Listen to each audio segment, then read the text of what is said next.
All right, welcome to February 2025 Ask Coach G Live, the monthly free webinar where I get to share my expertise with you on any topic that's related to mental and emotional health. This month, by popular demand, we are going to focus on romance and relationships because February, Valentine's, and we'll be doing as much question and answer as we can. I'll talk you through things. You can take notes, whatever you need within the scope of what my expertise is. I'm happy to share it with you. Quick intro, if this is the first time we're meeting. My name is gbemi. My clients call me Coach G. I'm a licensed professional counselor and licensed marriage and family therapist based out of Texas. I specialize in making emotionally difficult things simple, and it is my pleasure to serve you with my expertise in this capacity because I recognize that not everyone can afford sessions and not everyone can get the level of professional help that they might need or would like. So once a month, I show up here to provide you that expertise in this context, and I'm glad that you've been able to join us. So what we'll do is we'll take questions in the chat, and I will also, perhaps I should start with the questions that I have already so that can kick us off. What do you guys think? Sounds like a plan. All right. So I'm going to keep personal information private. And I think what I'll also do is read it and then paraphrase instead of reading line by line to be as protective of your personal information as possible. Okay. Okay, this doesn't have any personal information. Hi, Coach G. I would say my biggest challenge right now is jealousy. I have a partner who seems to be closest to women, and I am just wondering how to regulate the feeling of jealousy and being able to tell whether it is my own insecurity or genuinely something to worry about. I like this question because of how honest it is, because if something is an issue, and it is often the case that we can't really talk about how things make us feel without being worried about being perceived as insecure. So I like that you're asking it. Before I answer though, is that a question anyone in the room can relate to? So that way I will lump everything together under this umbrella and answer it together. Is that something that you can relate to? Concerns about the friendships that your partner might have and the feelings that come up for you and how you might be able to handle or manage those. Is that a thing?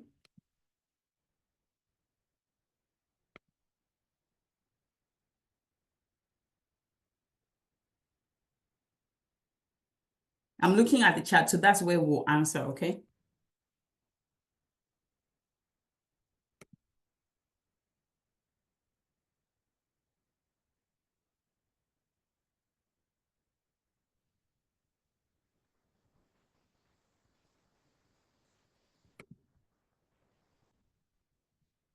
Okay.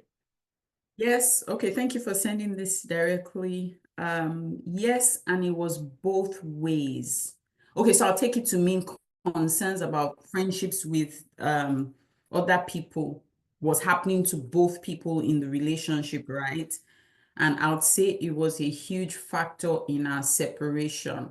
Okay, so what I'm hearing that the relationship didn't quite make it, and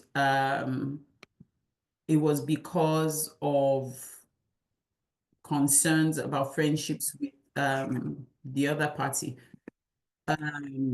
Oh, okay. I'm very close to guys. He's very close to ladies. We both didn't like it and we were very jealous. Is there anyone in the room? Please put it in the chat who can relate to feelings of jealousy. Or is that something that happens to only very few people? Okay, I see one thumbs up. Thank you. Appreciate your honesty. Anyone else has experienced feelings of jealousy in their relationship or marriage? Okay, I see another thumbs up. Thank you. Anyone else?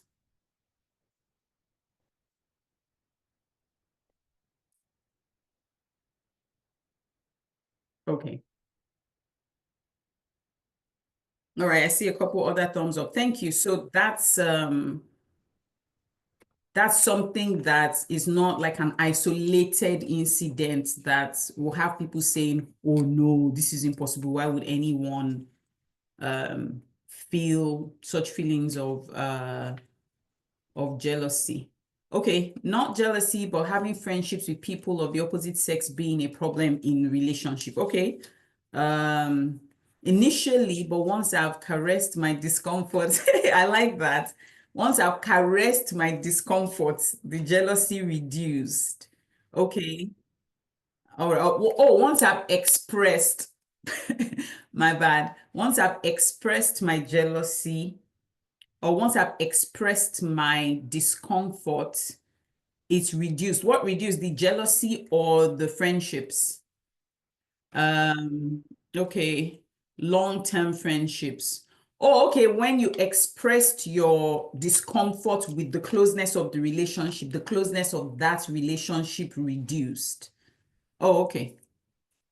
All right. So let me choose a couple of different approaches to answer this. And I'll start from my area of specialty, which is emotions, and legitimize the emotion that comes up as part of the universal human experience. So perhaps we can alleviate some of the guilt around feeling those feelings. So first, let's define jealousy. What's jealousy? Per the different definitions I've read, and specifically to the work that Brené Brown, very good work that Brené Brown did on her research on emotions in Atlas of the Heart, which is a book and also has a Netflix special, is something that I recommend to everyone. Write it down. Atlas of the Heart, Brené Brown. She explains the distinction between jealousy and envy as emotions we often mix up, but made an important distinction. Jealousy is a feeling that comes up as a result of losing something or someone to someone else. The close related one, which is envy, is wanting what someone else has. That is a desire for something that someone else has. So perhaps I'm hanging out with my friend and I'm third wheeling because she's with her partner, and I see how close and intimate they are. That desire that comes up in me, the emotion that comes up in my body as a desire for what they have, would you say that that's jealousy or envy based off of this explanation that I gave? I'm seeing two people and I wish I had, or I wish I have what they have, or I wish I had what they have, a desire for something someone else has, right? As a perfectly legitimate emotion that comes up for anyone, right? You are right. Thank you, chat. That's envy because you are looking at what someone else has. Jealousy, on the other hand, will be if the feeling that came up was related to losing a close connection that I have to someone else. So let's say I'm really close friends with someone, then they have a new friend, and then I'm jealous that the connection we have, I will lose it to that new connection that might come up. So do you see the difference between envy and jealousy? To be clear, both perfectly legitimate emotions. To rewind a little bit, what's an emotion? Energy in motion is the signals you feel in your body. It's the way your brain communicates with your body. So you have sensations in your body. Emotions are not good or bad. Emotions are benign. They are data. They are telling you things. So our job is to learn how to decode the emotion and listen to what it is saying to us.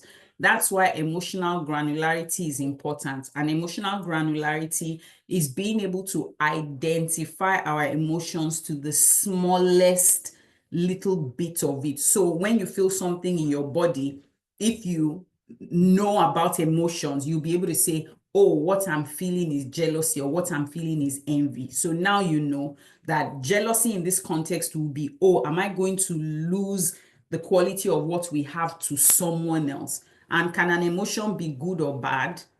I already answered that. The answer is no. So if you recognize that what you're experiencing in your body is telling you something, then you're like, oh, it is interesting that these feelings that are coming up for me are feelings of losing what we have because there's someone else that's in the picture who might predate our entry into the person's life, or the person might be somebody who just arrived. But that's what jealousy is. So if jealousy isn't a bad thing, why is it then a problem?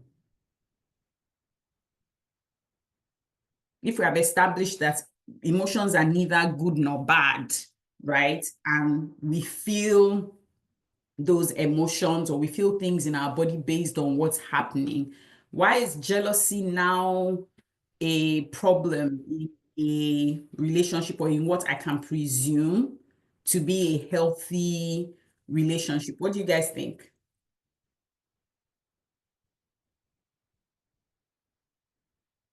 And also, while we think about that and answer, what then should be the best or the most helpful way to then deal with it if we accept or agree that it is something that can come up, that's a naturally occurring thing, right? So while I wait for the chat, the first thing I'll say is jealousy suggests to me that that thing that you have is valuable and you don't want to lose it.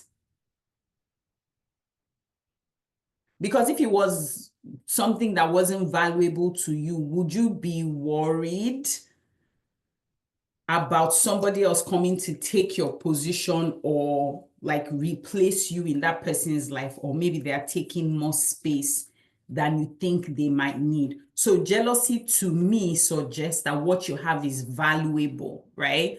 Okay, so I'm looking at the chat. It becomes a problem when you act negatively on it or let it impact your life negatively. I like that answer because it helps us frame what our question now is. Since we recognize that jealousy is a naturally occurring emotion and that all of us might probably feel at any given time, we're taking our focus away from the emotion occurring as the problem, and we're taking it where?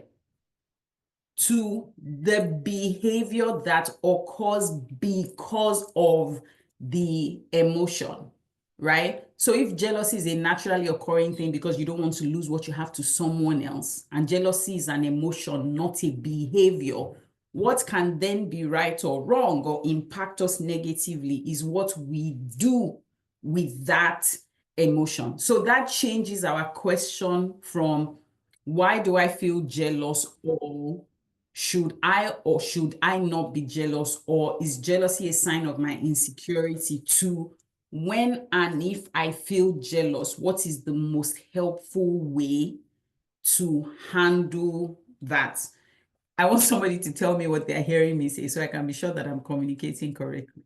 If you don't mind, please, while I catch up on the chat. So anyone, tell us.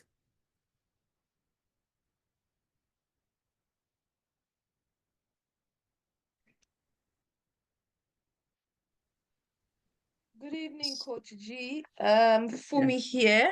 Thank you, Fumi. Sorry, I have Koroba on my head, so I will not be turning on my camera, That's all and right. I'm wigless. It's 9 p.m. here. Anyway, I think the point you're making is the focus shouldn't be on the emotions. Emotions are legitimate, and emotions is a natural occurring part of our lived experiences. The real issue that we should be turning our attention to is what we do as a result of the emotions that we feel and how our emotions drive us. And that should be our focus. Thank you, Fumi. 10 over 10, no notes. Absolutely correct. So the question isn't, oh, why am I jealous? Because we recognize that it's a naturally occurring emotion, and we already know that jealousy is about losing what we have to someone else. So the difference between envy and jealousy is there are three people in the mix, three or more people in the mix, right? Because that other person is the person that we're worried might take our place. What can then be problematic is what we do with the feeling. And one of the ways to be able to make sure that we're making good choices when we feel how we feel is to be able to acknowledge and validate that emotion for ourselves first, instead of saying, am I wrong for being jealous, or I'm not supposed to be jealous? Well, that signal coming from your brain to your body, that's data. It is there already. Now what? Do I want to choose helpful or unhelpful behaviors to deal with the jealousy? Let me catch up with the chat so that I can share some of the wisdom that you guys are sharing. All right, so I'm scrolling up a little bit. Yeah, so the jealousy was based on the fear of what could happen, plus I felt in competition with the close friend. Yeah, that's legit, which is a good example for how jealousy shows up, because this other person is taking away time, energy, and resources that I think should belong to me, or perhaps more than they should be allocated, right? Also, this person says, I think our actions after the emotions that can now be either bad or good. Correct. Absolutely. A thought, could jealousy also be masked as fear of losing the person or fear of what people will say? I think fear is yet another emotion, right? So fear is the emotion that's related to impending danger, right? So I think it makes sense that they go hand in hand, because now you are concerned about what could happen if your place is actually now taken by someone else. So it could definitely be fear showing up, or the fear of what people will say. When you say what people will say, I'm not sure what you mean. Do you want to clarify? Okay, you're helping us understand jealousy as a natural, probably healthy reaction to what we are experiencing. Yes, because it's an emotion and it's there already. This person says, go on and be freely jealous. Just don't throw tantrums. Yeah, because all feelings are okay, because feelings are not behaviors. It's the behavior that you choose as a result of the feeling that can be either good or bad. So this person is saying, be jealous, so, but regulate your behavior. All right, but should we be more concerned about how we process these feelings when we come? Yes, absolutely, Homa. That's the work, because jealousy is naturally occurring. However, when the jealousy lands inside our brain and we sense it inside our body, it is often the case that we now go haywire. So what is our work? To be able to regulate our emotions so that we can choose a helpful behavior when we feel jealous. Is there anyone here? Please signify if you're not worried about being judged. I promise I'm not judging you, because my own hand is up as well. Who has chosen unhelpful behaviors when they felt jealous before? You can do a thumbs up or put it in the chat. No, I'll write my own inside the chat, because I can be honest with my full chest. Yes. Anyone else? So am I alone?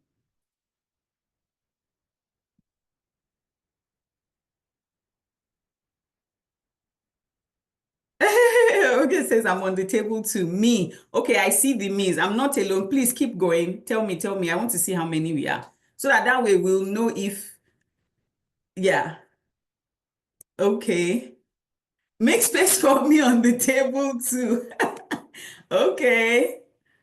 All right. So commonly occurring, we're not alone. Yes. I'm the whole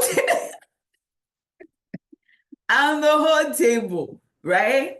So yes, we are going to feel the feeling, but have we found that in the past, the feeling has overtaken us to the point where we are now choosing behaviors that aren't helpful, right? Okay, this person says, this one time I acted out, not very common with me, but even if it's not common, did it occur or did it not occur? I can honestly report that, I've acted out because of feelings of jealousy before. But here's the thing.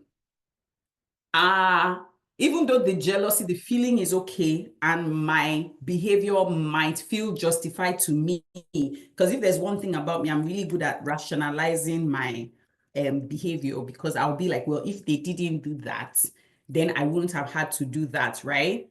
So the question is, even if I can rationalize my behavior, do I feel proud of myself and the way I conducted myself after the fact?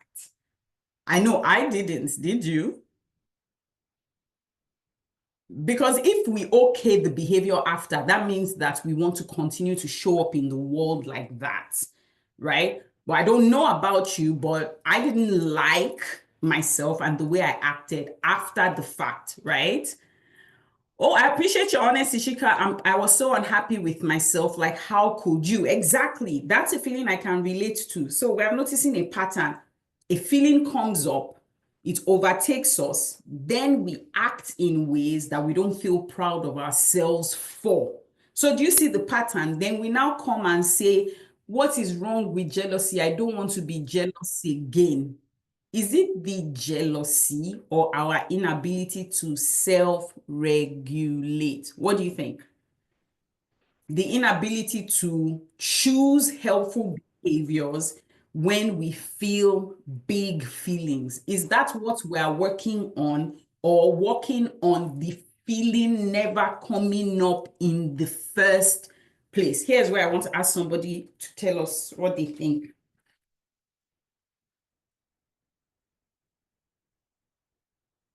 Let me catch up with the chat while I'm waiting for somebody to volunteer. I'm going to be asking you, so please, I'll appreciate your feedback. All right, so no felt quite silly after our inability to self-regulate. Yes, inability to self-regulate, that's the real issue. That's the real problem, oh, inability to self-regulate. All right, regulating emotions, not the feeling, it's our ability to self-regulate. We can't control what comes up or not. Exactly. Right?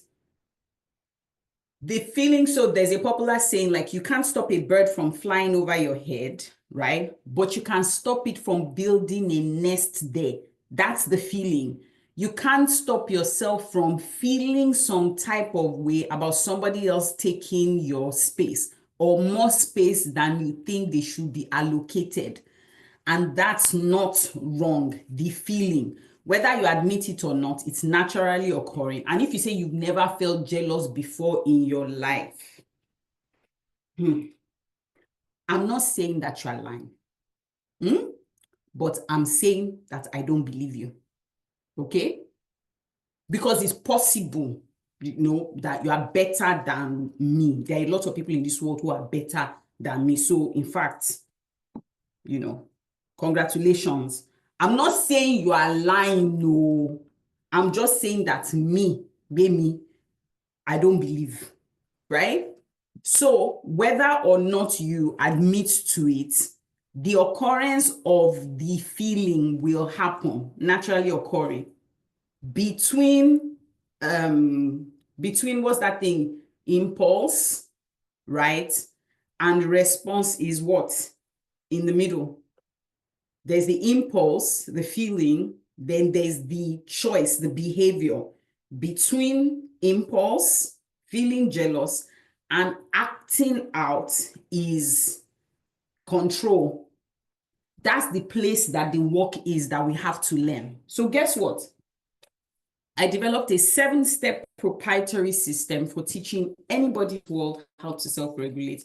Because in the 12 plus years since I've been doing this work, I have found that, let me not say 100% because there are always exceptions, 99% of my clients end up asking me, so how do I regulate myself to make sure that I choose that good thing? Because sometimes it's not like I don't know that I'm not supposed to behave like this, but the feeling has hijacked my whole brain. And so after teaching it to people, year after year after year, and people coming back with great results, I then said, okay, let me put this program, put it together in a way that is easy for everyone to use. So I created a program called Passenger to Pilot. And you probably heard me talk about it in January. I'm still going to be talking about it because we are launching in a few weeks.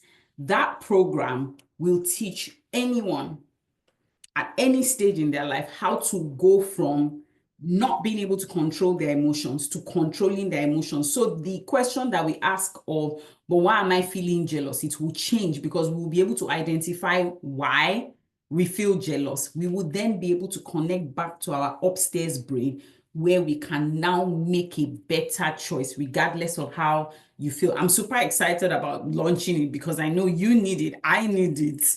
We all do. If you're excited to, please put it in the chat while I catch up. I would have said you are not a liar and the truth is not in, no, I would have said you are a liar and the truth is not in you. Okay. Okay, all says I need it. Sometimes in the moment I forget to choose the right response. You are absolutely correct and I appreciate your honesty. In the moment, once our feelings get like it's sometimes it's like an explosion. Once it goes boom, that's it.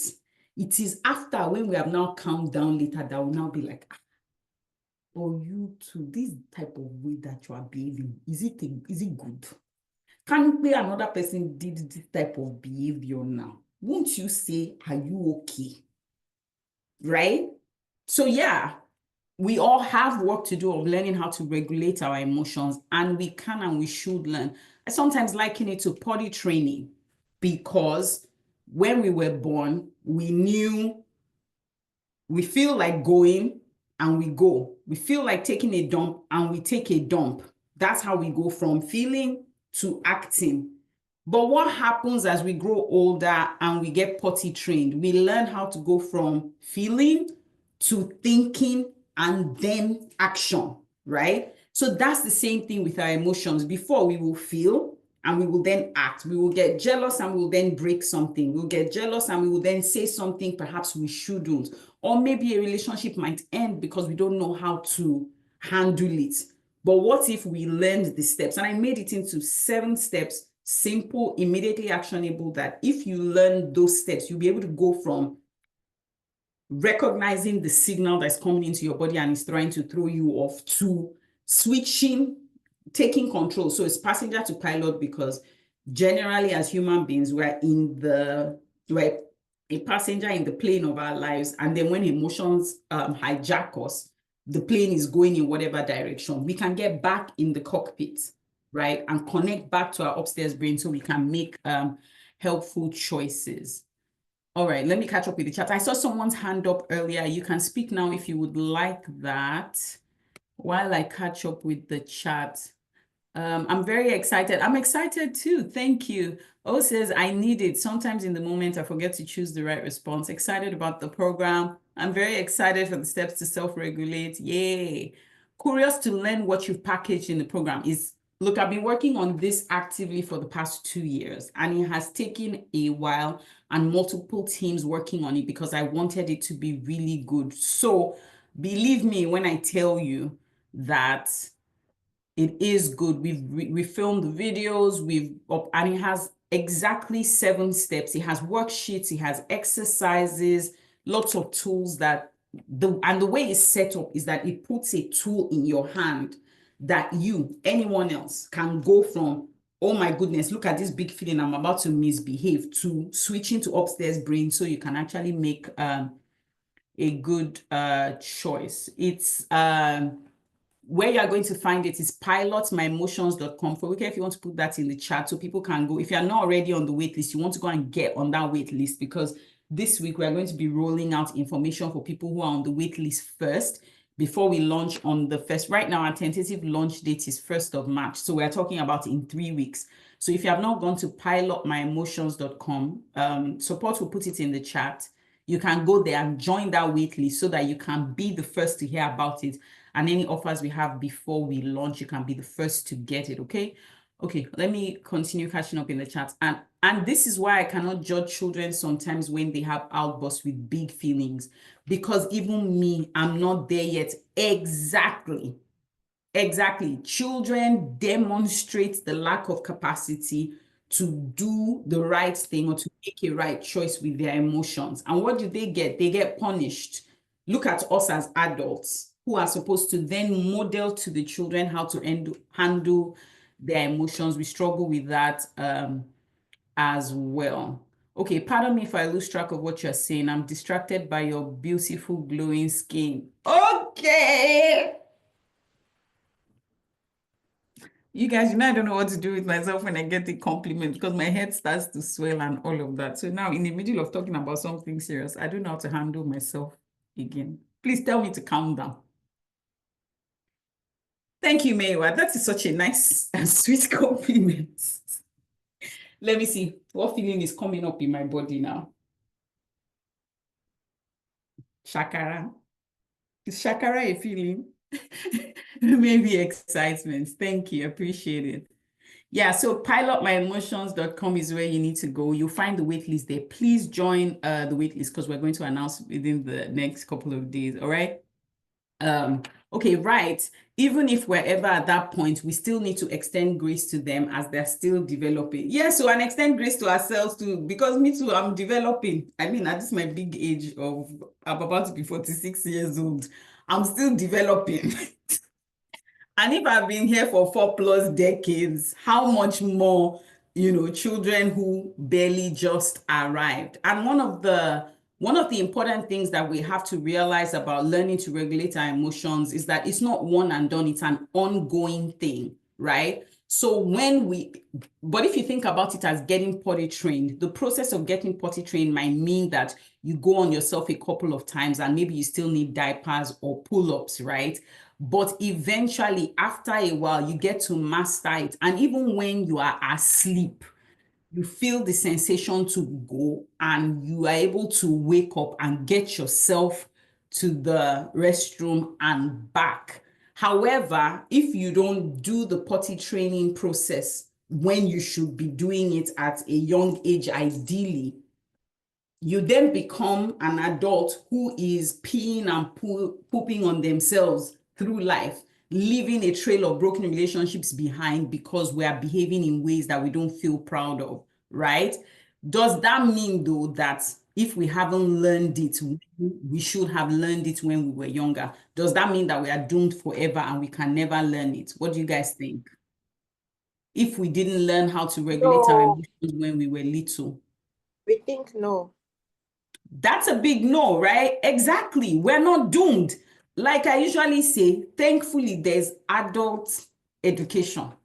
And any day we wake up, that is our morning. So all these books that I read as part of getting a master's degree in clinical mental health counseling and a bachelor's in behavior science, I've taken all that big book and all my years of experience. So you don't have to read it, and have condensed it, created a proprietary 7-step program that is so simple to use that by the time you get to the end of the program, you will have very clear milestones about being able to label. You will recognize where the emotion is even in your body self. That's part of the modules. You will recognize where the emotion is in your body, and you will recognize what it is telling you. You will be able to decode it, and you will be able to then switch to upstairs brain. It's transformative, believe me when I tell you, because lots of people have gone through the program already because I've taught it in my work with clients individually. And when I did the beta test of the program last year, I think it was like May or so, the feedback was phenomenal. But since then, I have gone and taken the feedback and improved it and made it so much better. So you guys, we're not doomed though. We're not doomed. If we learn today, we learn, and the trajectory of our life changes from there. Let me catch up with the chat. No, when you realize it, you've learned it. When you wake up is your morning. Thank you, Oluwabusola. So jealousy is a regular occurring emotion. To wrap that question up, you're not wrong for feeling jealous. What can be right or wrong is the behavior that you choose. So quick question, if somebody had concerns about getting displaced in your own life, so let's say another party is jealous, what do you think is a helpful way for them to handle their concerns about what is a legitimate fear of losing you to someone else, or losing space or their position in your life to someone else? What do you guys think?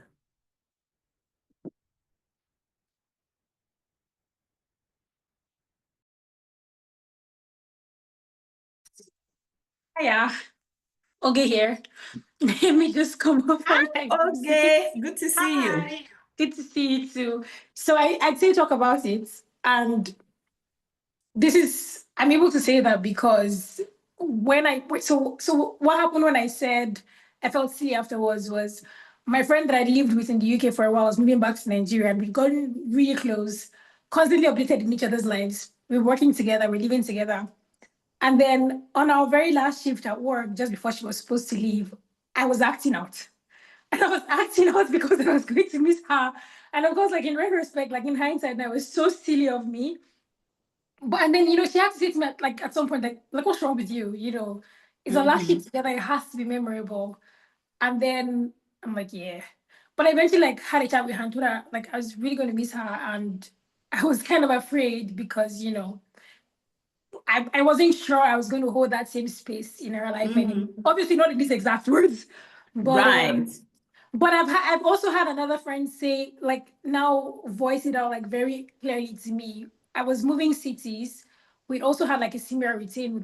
We lived like walking distance away from each other. And she said to me, okay, I'm really afraid that now that you're moving, I'm gonna lose you as a friend. And that I'm not going to be in the same space with you anymore. So I'm not going to be updated with what's happening in your life. And I told her we're going to make conscious effort to ensure that that doesn't happen. So we will try and schedule calls every weekend to catch up. Right. Which is why I said like talking, I think, is a good way to work through those feelings and then come up with a way to resolve it. Right. I really like those mature, grown up, examples of ways of handling things, because I mean, if only I can look back at my life and pull up like tons of examples of how I've shown up, like that. But I think you do make a very good point, which is that bringing that concern after we have identified it to the party involved, and then making a plan for how we are going to cater to what the unmet need is, that seems like a very helpful approach, right? But it seems like a very mature, a person who has done the work of figuring out what it means, for them internally, right? Okay, so let me look at the chat for the other helpful ways, because guess what? We all know helpful ways that other people should approach us. It's just that when we are doing the unhelpful one, we can rationalize and justify it, right? So speak to me, talk about it, speak honestly with me.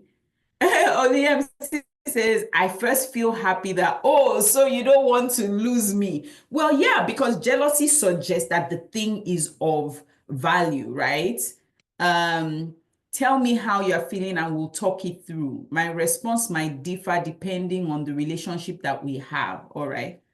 We felt proud of ourselves afterwards. Thank you, Oge, for sharing. Okay, Bukumi says, communication goes a long way. However, how do we deal with people who don't communicate? They don't know how to. Okay, we'll take that as the next question. But sometimes identifying the feeling takes time, and that period we're trying to identify the feeling is tough. I agree with you, Oluwabusola. That's why when you learn passenger to pilot, it will shorten the time, because you will now know how to identify the feeling and choose what to do with it after. So jealousy isn't the problem, what we do, and some helpful ways are to go to the person with the conversation. However, can we predict the way conversations go 100% of the time? Can we guarantee that when we go to the person that we will be met with the exact same calm, mature energy that we are bringing? No. And also, this presupposes that the person is not moving funny. Because in Oge's example now, I don't want to lose you, me too, I don't want to lose you. Honesty and transparency. Is that the case in every single case?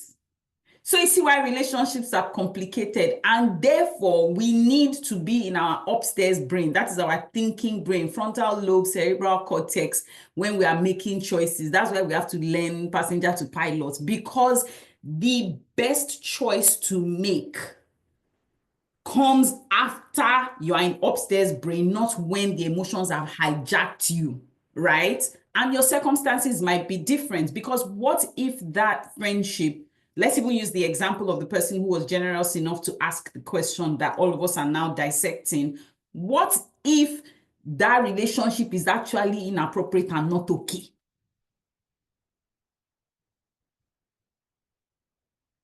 Isn't that a possibility?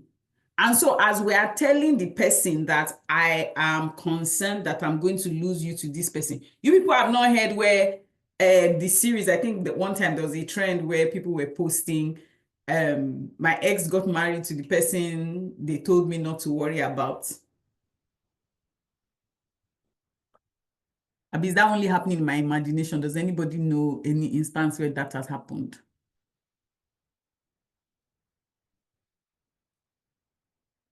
Thank you. I remember. Thank you. So I'm not right? So if the concern is legitimate, right, then are we saying, oh, when I then talk to them in a mature way, that means that that's where it will end? I'm saying that when we've learned to calm down our emotions and regulate, we can go to the thinking part of our brain where we can now explore the best choice for that scenario, but it doesn't come from when we are not yet sure yet if we should be jealous or not, or if it means that we're insecure. Is that a good place to put it? To say the choices we can make, the quality of choices that we can make, and the ways that we can show up in our relationships are significantly different when we're emotionally regulated. Right? Is there one magic answer that fits every single magic scenario? What do you guys think?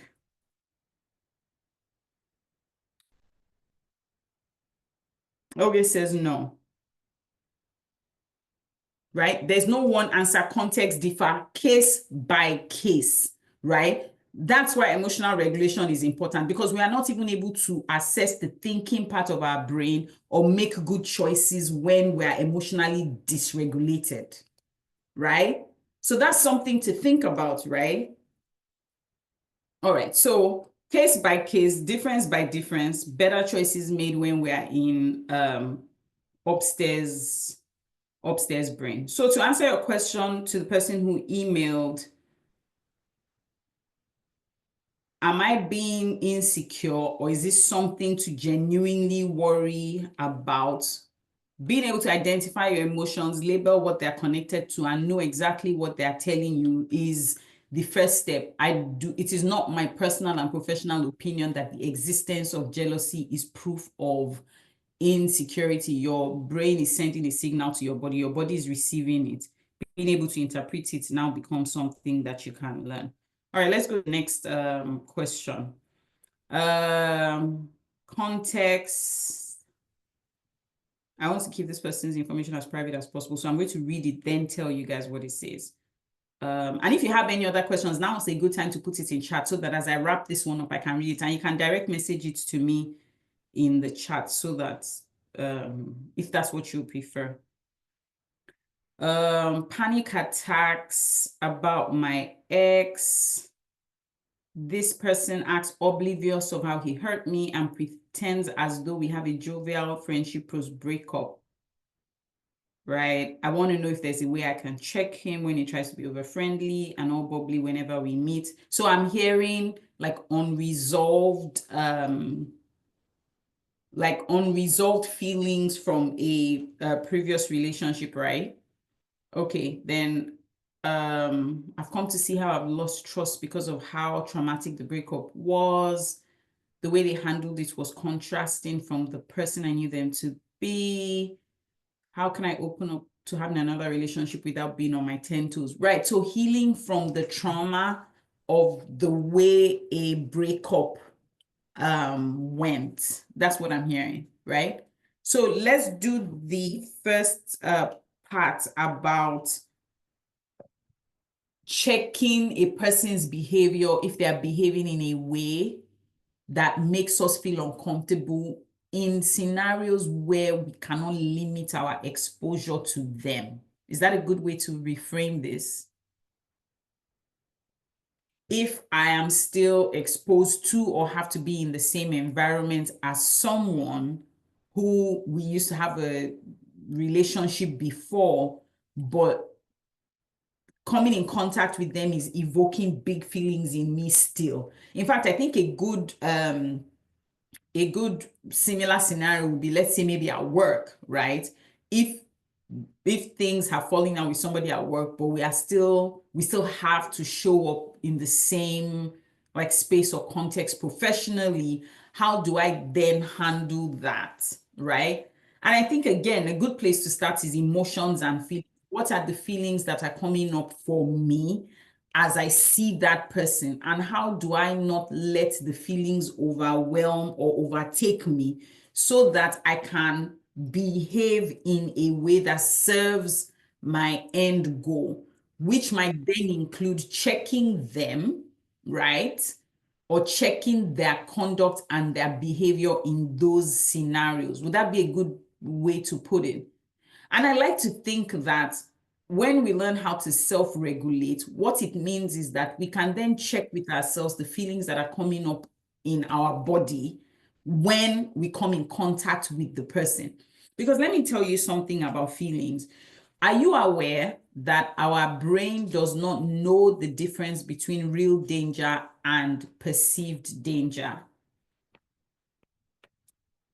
When our brain perceives danger, our brain kicks into overdrive, right? It's kind of like how PTSD works. So let's say a person who was in combat, right? They're sleeping in their bed. They're actually physically safe, but fireworks go on around them, right? What are some feelings that might come up for them in that kind of scenario? Anyone? What are some feelings you think might come up for that person, even though they're safe and in their bed, in their home, where there are people who love them, and they're not at the like war front or in combat, and they hear fireworks go off, right? Thank you, guys. I really appreciate your sharing in the chat. Fear, anxiety, fear, the desire to hide, anxiety, absolutely, right? Terror, thank you. Why is it that their brain does not know that they're not at the war front? And it is automatically evoking the reaction that they would have had at the war front. Because the brain does not know the difference between real danger and perceived danger, immediately the brain senses danger. Immediately, the automatic nervous system, it takes over and triggers action. Are you guys familiar with the fight, flight, freeze, or fawn responses of the brain? Or do you guys want me to explain that? Maybe you help us understand why our body reacts the way it does when we're in a situation where that imminent danger is not actually there. Kind of like how she's explaining, kind of like how the question said panic attacks, right? Okay, please explain, I will. So let's do a little bit of psychoeducation here. So if we think about the way the brain is structured, if you've been listening to me for long enough, you'd have heard about upstairs brain or downstairs brain. If you don't know what that is, I encourage you to go to YouTube to go and look for the video. I break down what's going on in the brain with upstairs brain and downstairs brain. So just know that our reactionary brain is our downstairs brain. Our thinking brain is our upstairs brain, right?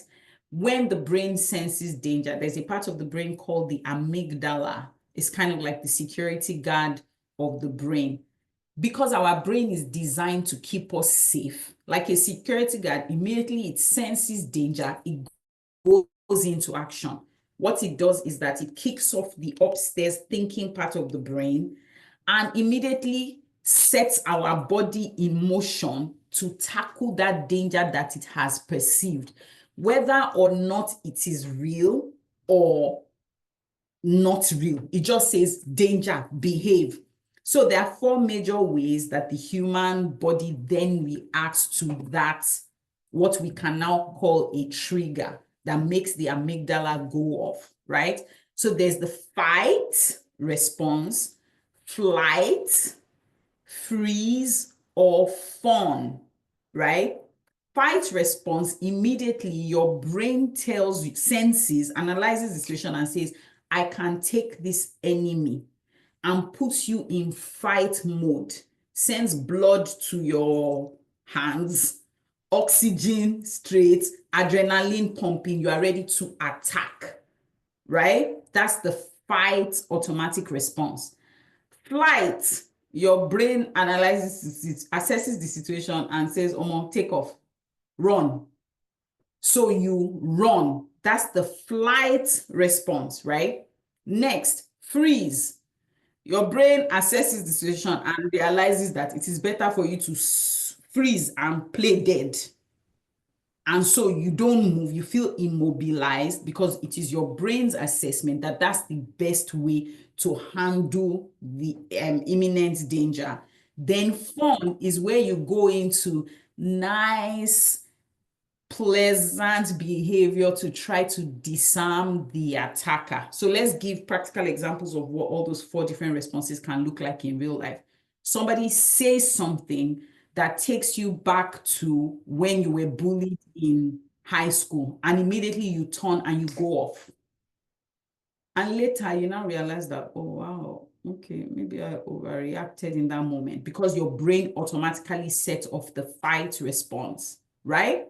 Or flight, something is going on, you just take off. It's later that you now realize that. So maybe I see a string on the floor, or maybe a charger, and my brain says snake, and immediately I run.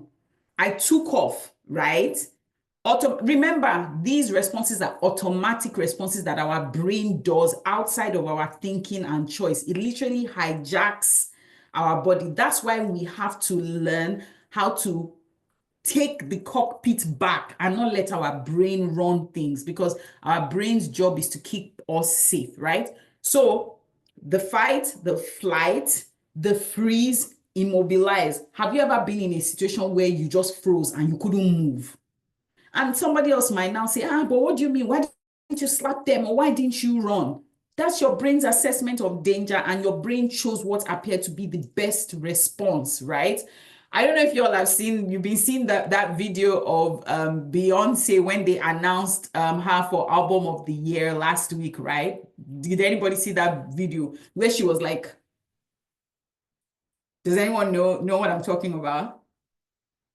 Yes, we know. That's a good example of the freeze response, because it's like that initial shock, right? So that's kind of like what freeze can look like, and it can look like longer than what somebody else might think it's okay. And that one scenario where that happens often is with SA victims. If you really are about to be assaulted, your brain can literally freeze and give you an out-of-body experience where, rather than process or be present in the moment to the violation that is about to happen to your body, your brain literally shuts down, right? Remember, automatic responses is not what you chose. It is later when your brain comes back online that you will now be like, oh, maybe I should have chosen differently. Sweetie, your brain was doing what it needed to do to protect you and to keep you safe. Okay, then the last one is the fawn response. I see somebody was helping us break it down in the chat, so I'll go there really quickly. Flight, attack, yes. Fight, attack, flight, run, freeze, no action, fawn, pleasant behavior.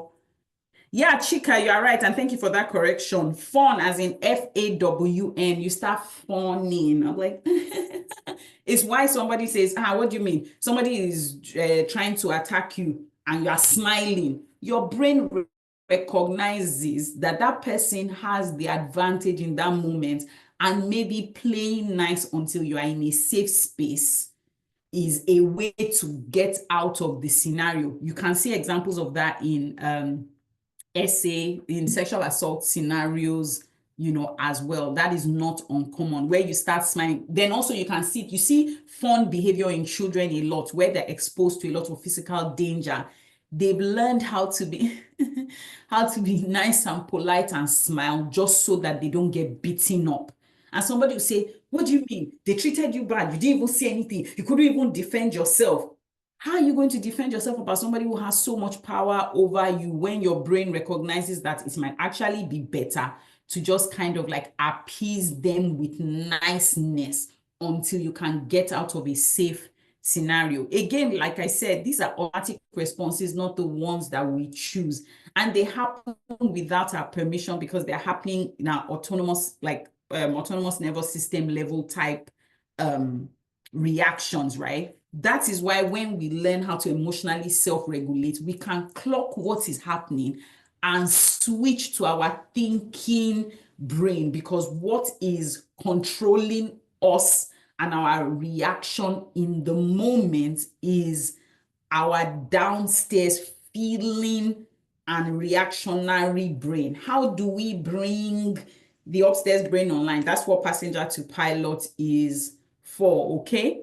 So those automatic responses that happen without our permission. It's like how if you feel like peeing when you were little, you just pee, right? Some of it is automatic. Can we shut off those automatic responses forever? No, because they're happening without it doesn't need our conscious mind and active participation for majority of it to happen. However, when we know to pick up what is coming immediately, we can sense it. We can then switch to upstairs brain and use the tools we have to go to our upstairs brain. So that's why somebody who may have had PTSD can learn practical tools of immediately they sense the amygdala hijack to tell themselves, I'm safe, I'm safe. And you can then watch them get better from when they will have an immediately violent reaction from PTSD and not be able to control themselves to now being able to control themselves. That's part of the work that we do in psychotherapy, where we can then retrain, our brain and body's responses for choosing more helpful responses, even when we feel dysregulated. So using the example of PTSD and veterans, you can tell that that's like advanced level. But what of basic level or lower level things where your child says or does something that has you triggered and seeing red, and what you are used to doing is lashing out, so you slap them across the face, right? And you then realize that, but that's not right. I don't even want to be showing up in the world like this. And instead of rationalizing and saying to the child, well, you too, if you didn't do that, I wouldn't have done that to you.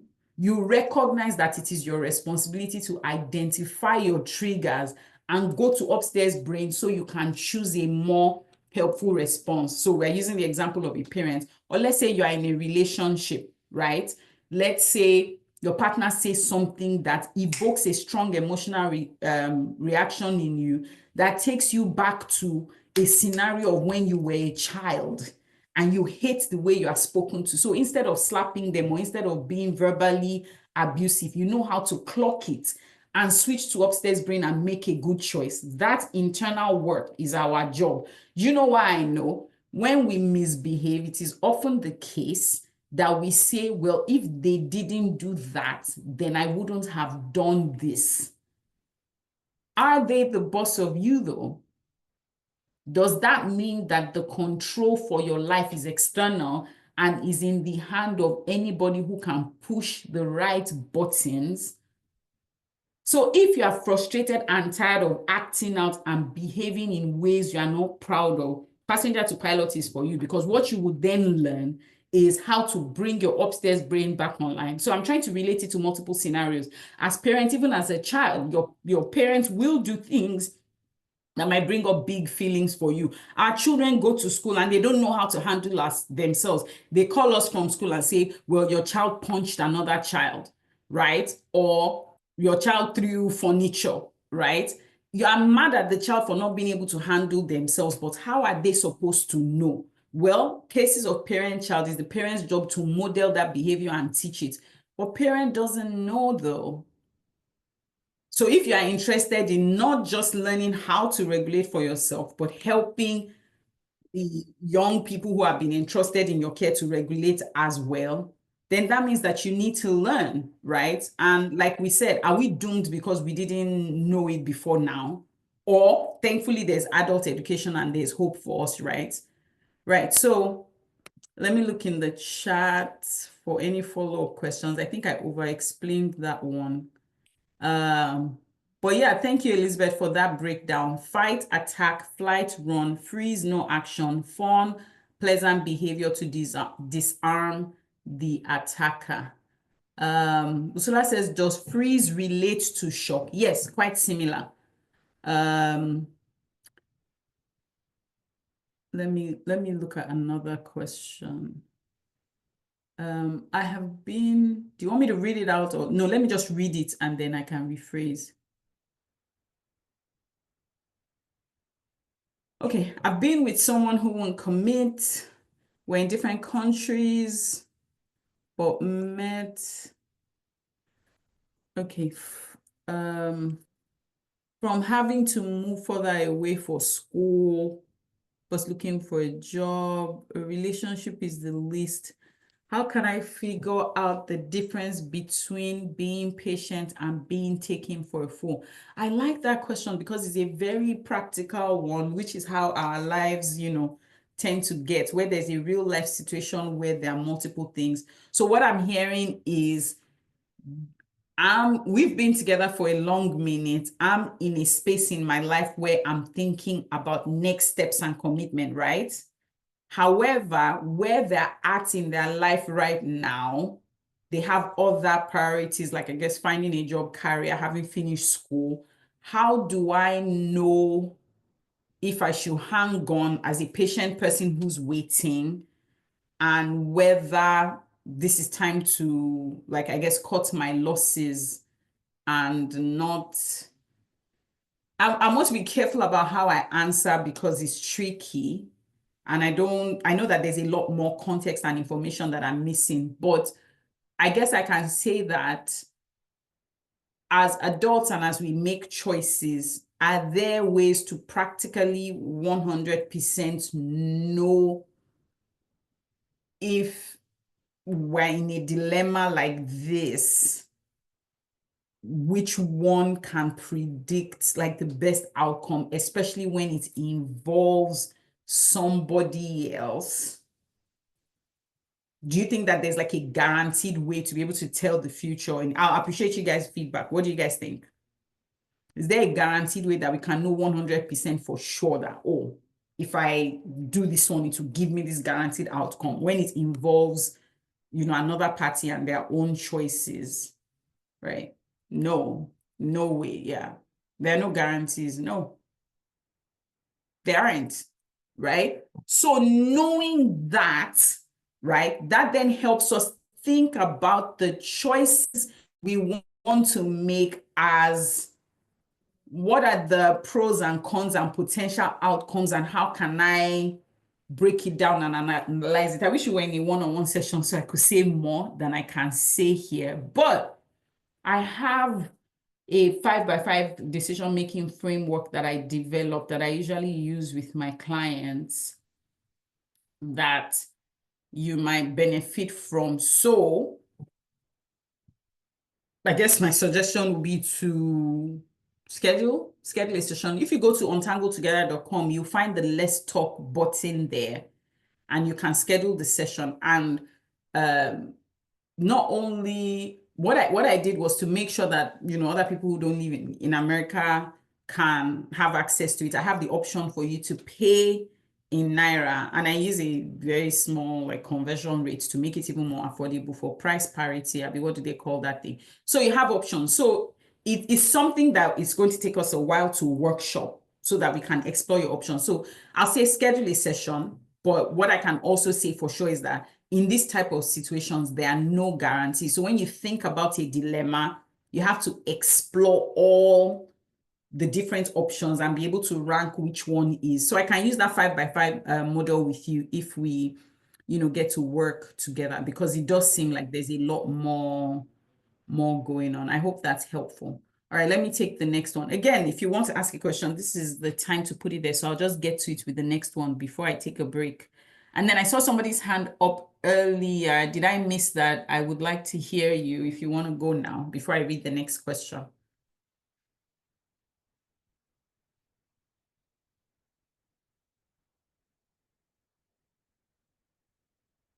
Okay, maybe the hand up was a mistake. Let me keep it moving.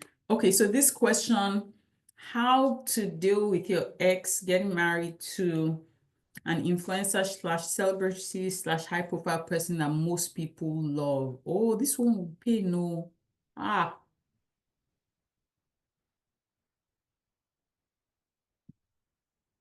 What what? Let me behave myself. I want to say, what's the meaning of that? Why are they doing that? But hey, I'm the type that doesn't stalk because once done is done. So I felt God was punishing me by making this man. Oh no, you're not wrong for feeling some type of way, because especially if it's like that very like high profile public. So now you can't even escape it. You're seeing it everywhere, like on social and things, right? I'm over it now because it happened a while ago, but I feel like this is an area no one talks about. Yeah, I tried Googling, I couldn't place the emotions I was feeling. I wasn't even in love with them. Yeah, so big feelings because you're seeing somebody enjoy, a life after they've left you. I mean, I can see how that can be, because I know I will feel some type of way. I may not be able to say it outside, but inside, right? So I'm guessing the question is how to deal with those type of feelings. In a way, can we say that that's also kind of like jealousy? But you guys aren't together anymore. Or, you know what's coming to my brain? The idea that if somebody like does us dirty, or if a relationship ends and it's their fault, how dare this person go on and still be happy? Please, am I missing the mark, or is this something that anyone can relate to? Like, after they left me, look at them being so publicly, I'm used to, in my work, listening to what the other party is saying. So I'm using that same like scenario here, even though I recognize that it may not be the exact person answering, but yeah, like how dare they? Exactly. Like, is it Schadenfreude? How do you say that? Let me Google Schadenfreude to be sure I'm not saying rubbish. How do you even spell it? Schadenfreude definition: pleasure derived from someone else. No, it's not. Will we say it's the opposite of Schadenfreude? How do you even say it? Wait, I'm about to play how it sounds. Schadenfreude. Ah. Schadenfreude. You guys, did you hear how Google says you should pronounce it? Schadenfreude.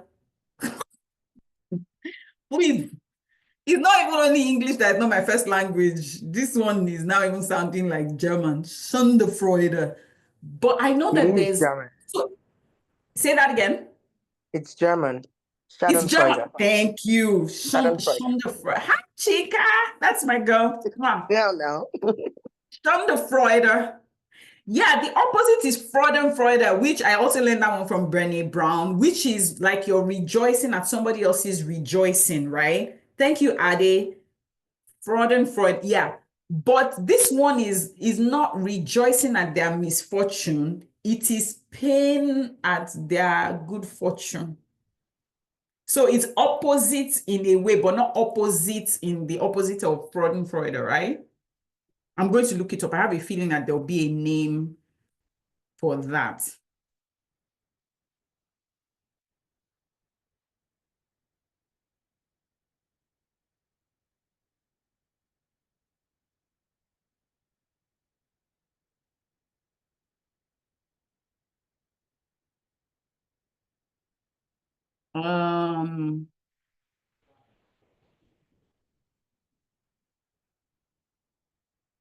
No, it's still giving me Schadenfreude, but that's not really what we... Oh, okay. So there's pleasure from someone else's pain and pain from someone else's joy, right? Anyway, after doing all of our research, where did we land? That it's a thing, right? And as with all emotions, we don't label it bad because maybe it's uncomfortable or maybe it's not socially acceptable to feel it. Because what did I already say about feelings before? The feelings are already there. So denying it or not acknowledging it or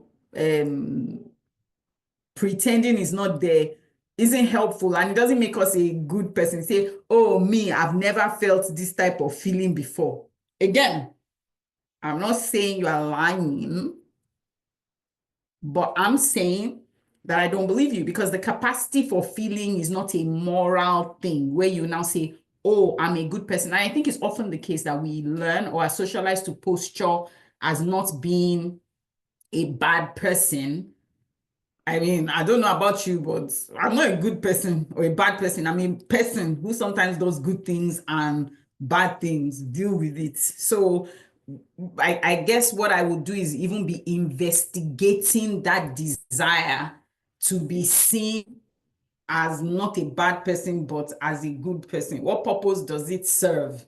And why is it so important? Especially when we're having conversations about feelings like this. So you say, oh, it's not that I'm wishing them bad, though. It's just that, well, you felt signals in your body from experiencing something, and those feelings came up for you. What I know from my professional experience as a psychotherapist is that acknowledging and validating our feelings, responding with curiosity rather than judgment, is helpful to promote our mental health, because you can then check in with yourself and say, oh, wow, that was a big feeling. What is it telling me?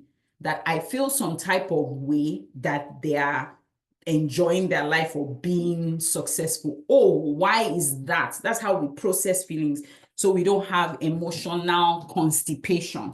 And just in case you didn't know, emotional constipation is a real thing. You find a video about it on my YouTube page. We need to process our feelings so we don't have emotional constipation. Okay. All right. So let me catch up on the chat. Couldn't even tell my friends that I dated this woman's husband for a year. Girl, look. Especially because they are now all very popular. They will now be posting and they'll be laughing and you'll be thinking, but God, am I a stick? Am I a stone? Me, don't I deserve love and happiness, right? All right, so I'm going to catch up in the chat. I think I've talked a lot because now I don't have context for the chat. I sincerely apologize. Let me get caught up. Oh, that makes a lot of sense.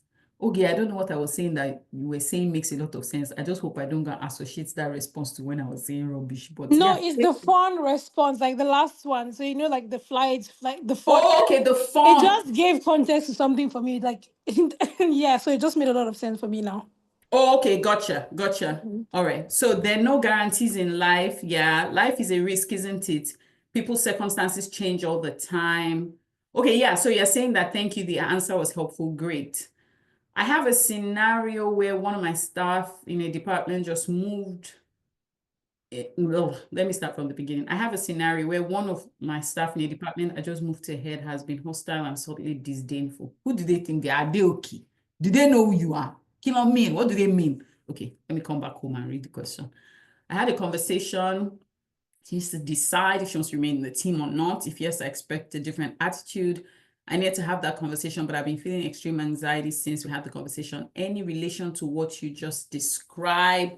Again, your feeling is your feeling is your feeling, exists in your body. What is your feeling telling you, and what is that about? Is it anxiety after checking their behavior? And so maybe concerns about how you might be perceived because you think that as a boss, you are supposed to be nice. And I'm guessing you're a woman because this sounds like such a woman-coded type of question. You know why? Because I can relate to it, because if you're a leader, you don't want to come across as being like the B word or being brash. But should I tell you my feelings about being nice or our desire to be perceived as being nice? Do you want to hear? If you say yes in the chat, I will answer. Then I'll go to the next question. Do you guys want to hear about my feelings, what I really, really genuinely feel about niceness?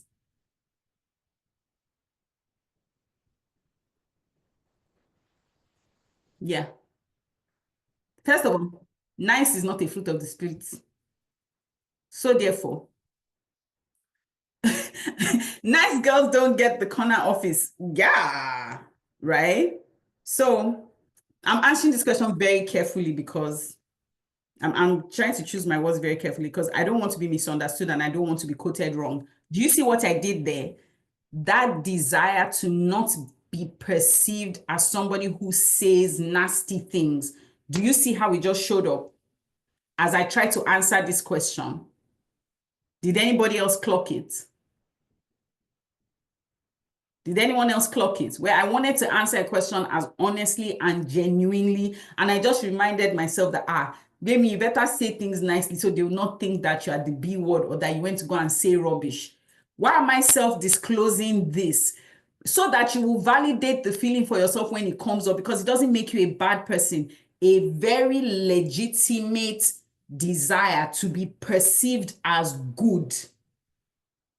If you didn't have it, I'll be worried about you, because that's the direction where sociopathy tends to go, where you don't care about the feelings or the perceptions of others. So should you care to a reasonable level for being a functioning member of society? Yes, right? So that's why you don't go out of your way to be nasty or mean to people, because also, do you like yourself when you behave in such ways? No.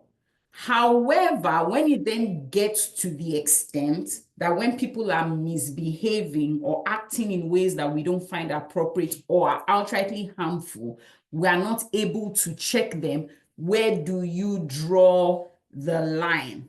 And my simplest answer to that is values. It appears to me that it is important to you that you don't harm people, including people on your team, right?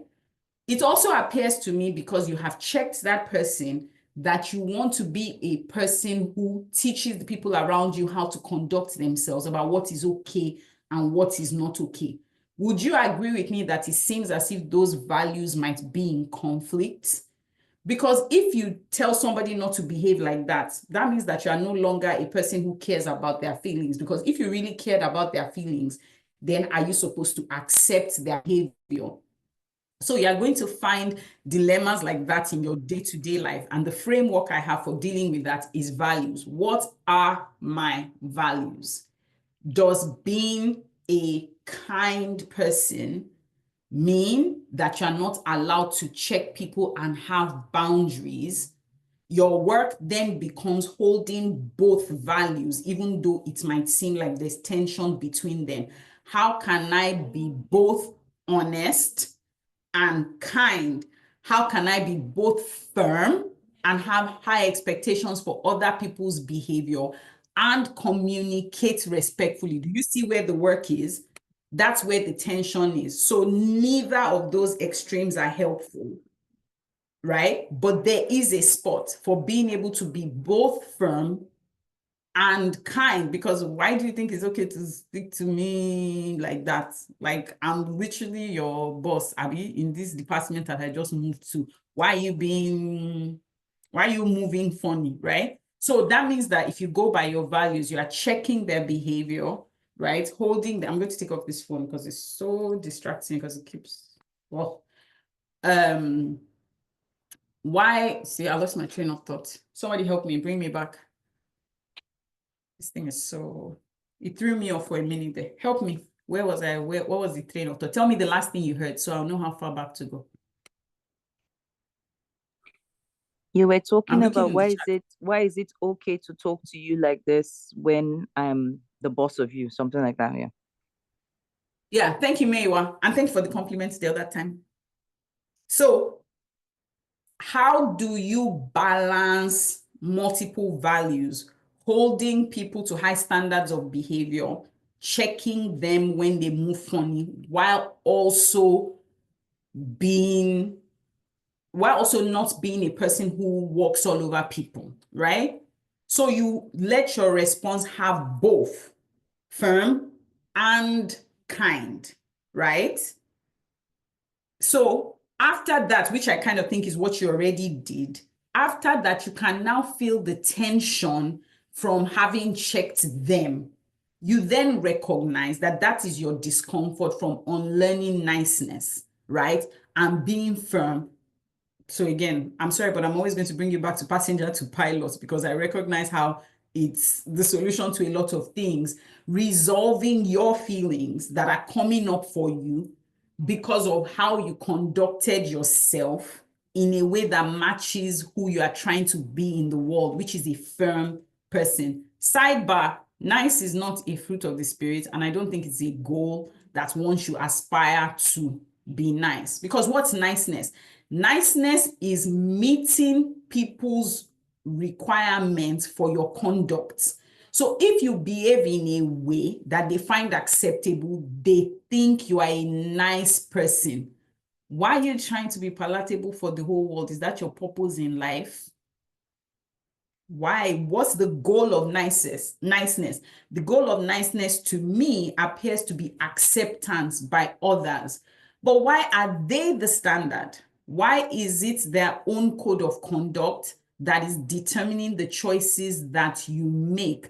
Do you not have your own personal code of conduct that is based on your values? So when you think about it like that, if you are trying to be nice, is it that you are trying to work hard for the approval of others? Why? Why is that your priority? Being kind, though, that's a value that I can relate with, right? Being honest, though, that's a value that I can relate with. Refusing to let people walk all over you, that's a value that I can also relate with and can aspire to. So niceness is bending yourself into a pretzel to meet other people's requirements. I don't see how that helps you be successful because, okay, so they're going to say that you're a nice person. So let's say, for example, somebody wants you to let them use your car, but you need to use your car for somebody else. And you're saying, well, if I don't let them use my car, then they're going to think I'm a bad person. Why aren't you allowed to make rules and guidelines? So but what if I want to help them? Well, then help them because that matches your values of helping, not so that I can get them to like me. Do you see how the motivation is different in both instances? So no one is saying don't be kind, don't be generous, but check the motivation. Niceness is I'm going to do this so that I can win your approval. Why is that your priority or the goal that you're setting for yourself? And is it time for you to review it?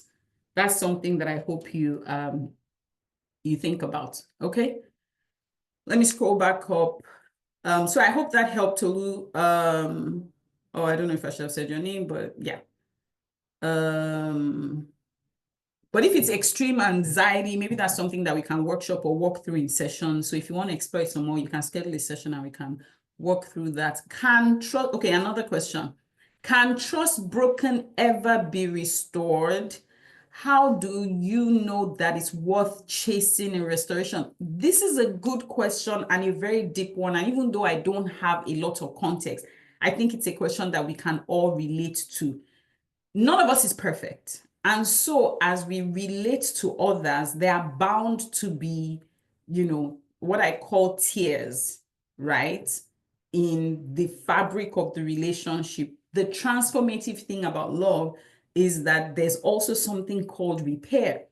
And the great thing about repair is that you can end up with a stronger, better relationship afterwards. However, the process of rebuilding trust requires honesty, the buying of the other party. So it's more complicated than just donating your trust to somebody regardless of their behavior. But if I'm going to answer your question directly, it is that yes, trust that is broken can be restored. However, the process is more important than just slapping a band-aid on it and saying, okay, I trust you now. If they betrayed your trust, you have feelings about that. What are those feelings? And can you process that and then come to a conversation with the other party so that you can get to the better version of, a relationship, a better version of the relationship, perhaps even a stronger one that existed before. So yeah, trust can be restored. However, there's work in the middle of it. There's no magic wand. Okay. Next question. It feels like mourning something that you didn't have. I think this might be related to when we were talking about Schadenfreude. Okay. Makes sense. I'm happy with a celebrity. Exactly. How did So you're happy with the celebrity. How dare you? Didn't you leave me brokenhearted? But yeah, people have, even when they've done us dirty, will go on to be happy, and they do deserve happiness, because the world does not revolve around us and our feelings, whether we agree to that or not. I felt like the general public was in my business. Yeah, not with you being their ex and all that. I get that. What would you name the feeling like you described? I think Schadenfreude was a good name of the feeling, because it's not all feeling words exist in English language. It's German. Very complex feelings. I'm still going to talk to a therapist to unravel it. Look, you should. And I say that as a therapist who goes to therapy myself. None of us is precluded from the universal human condition. And being brave enough to ask for help and support is a lot, right? So the idea that, oh, we shouldn't need help, or are we broken or damaged for needing help, is one that I'm dedicated to challenging. As somebody who provides help and support for others, it's important that you're getting help and support for your own self. Again, there are lots of people in this world who are better than me. Maybe you are better than me and you don't need help and support for your mental. Me, I need help, many help, a lot of help, a big help, even a bigger help. So guess what I'm going to do? Get over the idea that getting help or admitting to needing help is shameful, and reaching out to people who are trained to help me. Because, for example, if I was trying to learn how to swim, I can go jump in water and risk drowning. Or I can get somebody who has experience and expertise in teaching people how to swim, and that will literally shorten the time that it will take me and help me be safe, right? So if we get help and support, I have glasses, help and support for my vision. I've gone to dentists. I have fillings and extractions and all that. I get help and support for my dental. I've gone to a dermatologist, help and support for my skin. Why won't I go to a mental health professional for help and support for my mental? Is it because there's stigma, around this? This stigmatizes. We get the help we need, and we get to at the version of our best selves that is possible. Okay. Next, I can relate to this, and I really appreciate tips on managing this. Mine is a little more complicated. Trigger warning. Okay, that's a big one. We're not going to do this here. We're going to do this one-on-one. Schedule a session and we can talk about it. Okay. Okay, I'm happy with you, Sharon. All right, thank you. Nice girls don't get the corner office. They don't. Me, I don't even want the corner office. I want the whole floor. And guess who's going to get it? Me. What is niceness? I'm not a nice girl. I'm a girl. If you cross me, you are going to see shege, because I'm going to use my upstairs brain to make sure that you don't try that rubbish again. All right? Okay. Ooh. I don't believe in niceness. I believe in kindness. Exactly. Nice is not a fruit of the spirit. All right? You are their boss, so why? Checking their behavior. This now borders on people pleasing. Yeah, as a recovering people pleaser, I can tell you. Maybe I should even do a people pleasing masterclass. If you guys want people pleasing masterclass, put it in the chat. So I'll put it on my list of things to do, so I can develop a curriculum and teach a workshop on it. I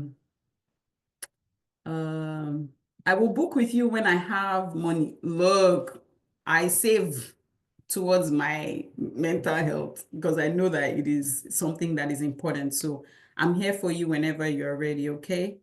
Okay, next question, and then we'll do kind of like a quick wrap up. If there are any other questions, if you want something, please write it in the chat so that I will know. Then there's evidence for me going to go and put in the work, because the work that goes in behind creating a curriculum and a structure for things is a lot. And I'm only going to do that work because there's enough demand for it. So if you want something from me, put it in the chat. I'll put it on the list and it will add to, because like right now, for example, where I'm working on the curriculum for the couples groups, I'm actually taking a Gottman training. Who here is familiar with Gottman? Are you familiar with Gottman? Very. 7 Principles. I have the book. Look, this book is fantastic. Listen, it's magical. a Bible. It's great.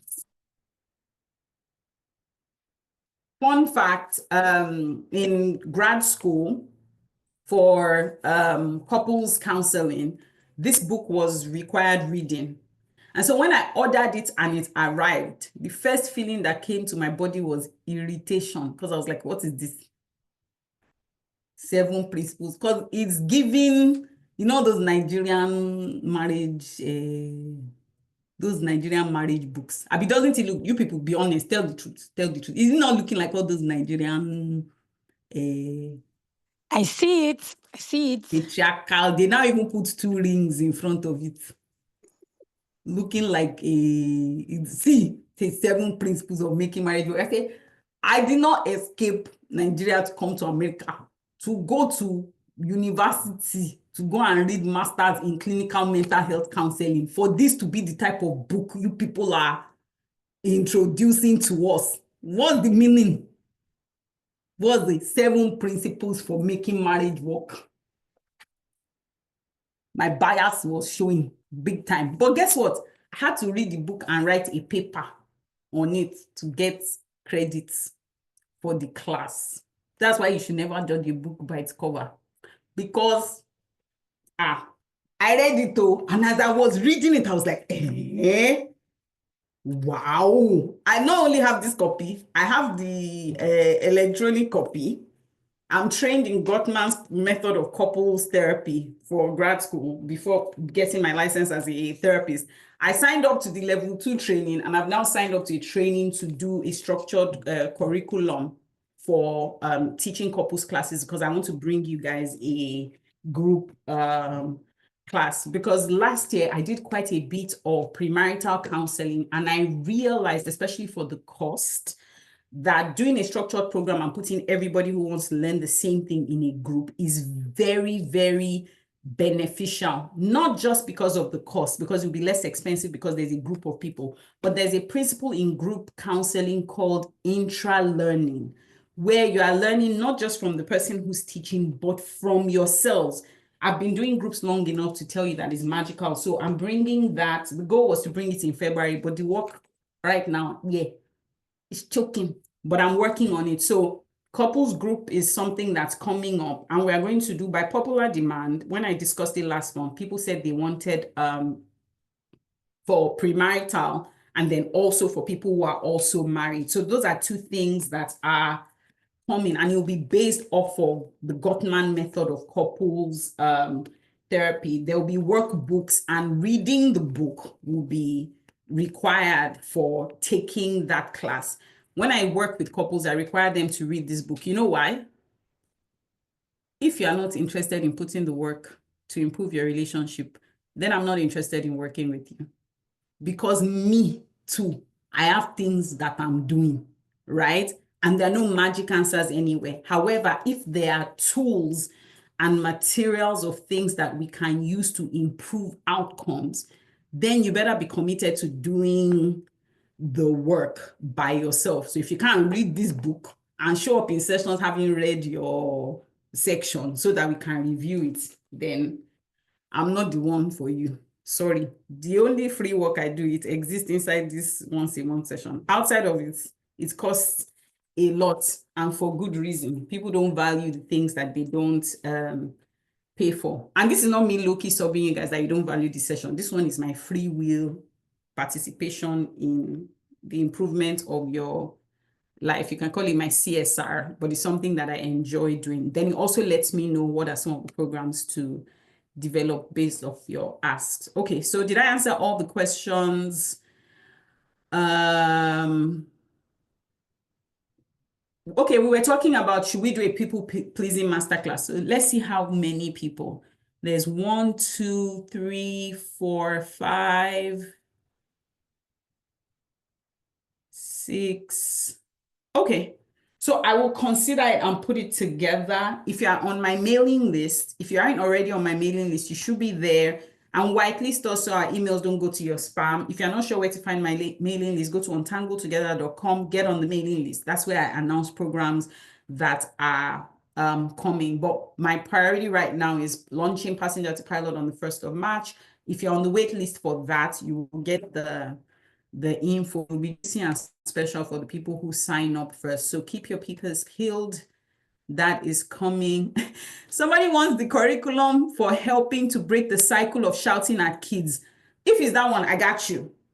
I got you. Once you do passenger to pilot, I will do a group master class. You yourself, you will shock yourself by the way you are responding when your children are trying you. Believe you me, believe me you. True, honestly. If you master it, transformative in the way that it changes the way, especially with your children. Oh my God.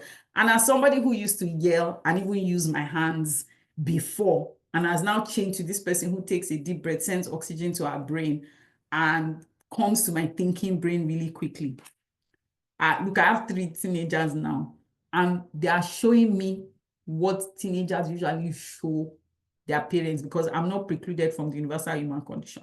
I cannot prevent the occurrence of the feeling, but what to do in response to it, oh, it's so sweet. And I'm happy to report that I have hacked it without having to resort to unhelpful behaviors or damage the children or ruin the relationship. That one is my area of specialty. So yes, when you've done passenger to pilot, you do what we'll do is, after doing passenger to pilot, we will then do small groups for areas of application. So we can do relationship, I have a lot lined up for you guys. I've been working a lot and you'll see it soon enough.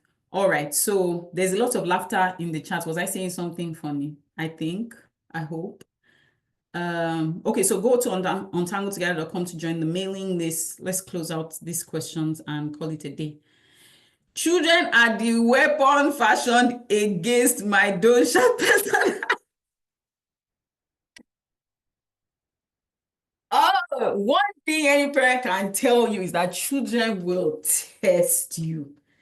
In fact, it is the day that you wake up and say, today is a good day.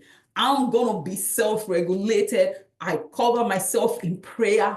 I'm calm. I'm zen. That day that you make up your mind that you are going to have a good day and you are going to be a good parent, guess what your children are going to decide to do that day?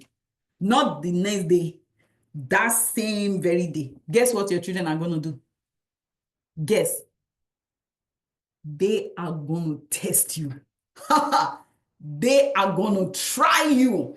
Then what are you going to do? You are going to recognize that they are not the boss of you. You have done the internal work of emotional self-regulation and you can handle it. Then you will choose your response. So the transformative power of my work does not come from preventing those situations from occurring, because other people's behavior will always be outside of your control.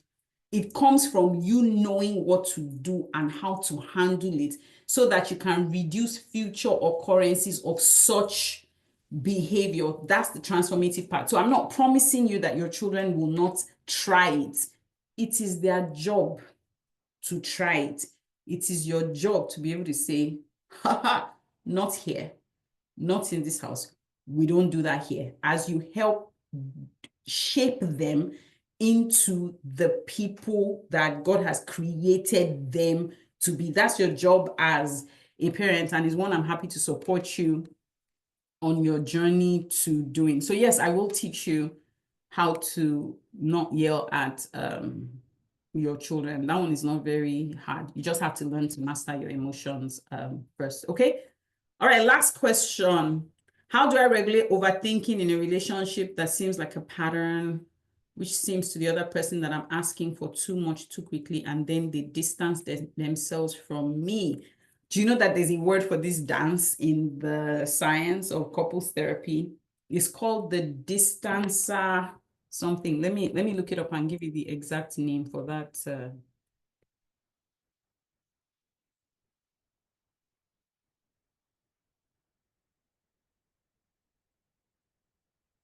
Distancer and pursuer relationship. Look that up.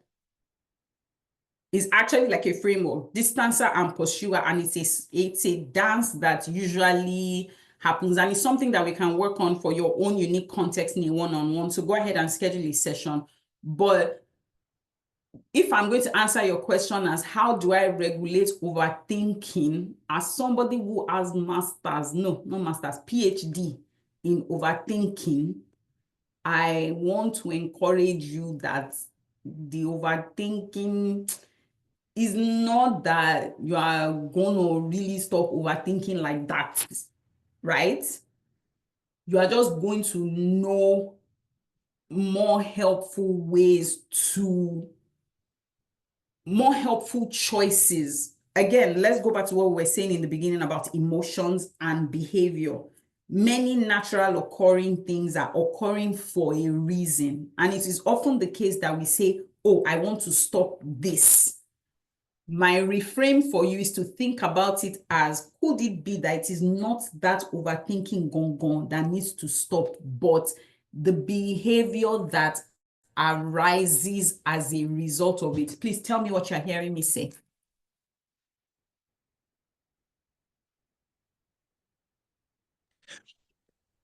Okay, so you said Who's that coming? is the overthinking that is not causing it, but the behavior that arises from overthinking, Say hi to those everybody. emotions. Hi. Now bye. Because I knew I was working. Goodbye. Sorry. Hi, Alexis. Maybe I told you people that is the day that you say that you are going to, that's the day that your child is going to what? This child knew that I was working. She cannot tell me that she did not. Did you know I was working? Did you then Hi, Alexis. You could have been doing something. Then you now chose your behavior, which is to interrupt my session. Sorry, Mommy. Then I said goodbye and you are still here. I wanted to ask you something. You need to go because I'm working. It's a quick question. You need to go. Thank you. Close my door. Can I text the question? The day that you decide that you are going to be regulated, what's your child going to do? They are not going to accept no for an answer. They are going to ask you 3 and 4 and 5 times, especially when there is an audience. Can you see how these children they used to do? My job now is to make sure that this has a lower likelihood of occurring again in the future. That's what I'm going through in this house. That's what I'm going through. Can you people see? Can you people see? So please, I'm very, very sorry, Sunday, Daniel, please say what you were saying again, because the Ogas decided that they were going to interrupt our work. Please.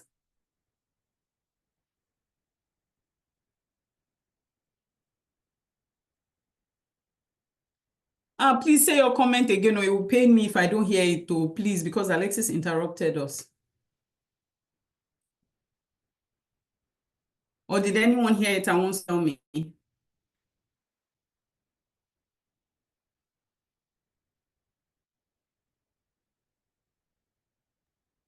Maybe just to let him know that if he's speaking, his mic is muted and we can't hear anything. Okay, Sunday, if you're speaking, your mic is muted and we have to wrap up. We have exactly 5 more minutes. So please go for it. No.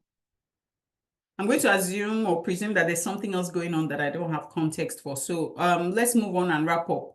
Where were we?